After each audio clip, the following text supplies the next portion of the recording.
kita sudah belajar tentang fungsi, pengertian, dan jenis-jenis pajak. Ternyata pajak berbeda dengan retribusi. Jika pajak itu balas jasanya secara tidak langsung, sedangkan pemungutannya itu lebih dipaksakan dan bisa dikenakan sanksi. Sedangkan kalau retribusi itu balas jasanya langsung dan pemungutannya dipaksakan bagi yang hanya memakai. Contoh pajak itu seperti ada PBB, BPN, BPNBM. Sedangkan kalau dalam retribusi itu adalah sarana umum yang diberikan oleh pemerintah. Jika kita ingin menggunakan, kita harus membayar. Itu adalah retribusi. Ternyata pajak memiliki tarif yang cukup berbeda-beda. Nah, di sini ada 4 jenis tarif pajak sesuai dengan ketentuannya.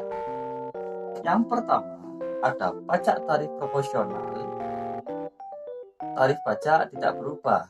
Contohnya seperti PPN 10% atau PPNBM di atas 10%. Kemudian, tarif pajak tetap.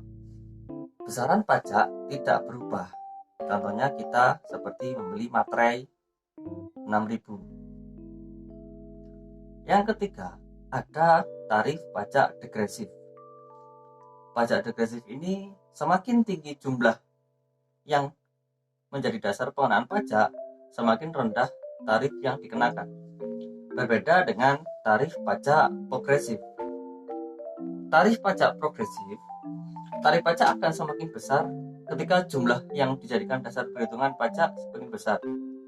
Semakin besar harga atau pendapatan, maka pajaknya akan semakin besar. Berbeda dengan tarif pajak degresif, semakin tinggi jumlah harga, tetapi tarif yang dikenakan semakin rendah. Setiap pemerintah dalam menghimpun pajak pasti ada yang namanya sistem pemungutan pajak.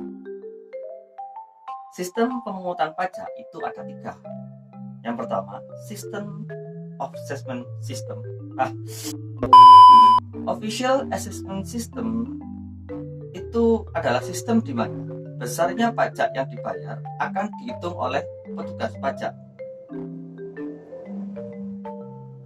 Jika petugas pajak menggunakan self-assessment system, maka sistem bayar pajaknya itu kita hitung sendiri. Sedangkan jika pemungutan pajak itu dikenakan dengan cara withholding system, maka sistem besarnya pajak akan dihitung oleh pihak ketiga. Dalam pajak itu pasti akan ada perhitungan dalam menghitung pajak seperti PBB, BPN, BPNBM, pajak penghasilan, dan lain-lain. Bagaimana kita menghitung pajak-pajak tersebut? Yuk kita lihat video selanjutnya.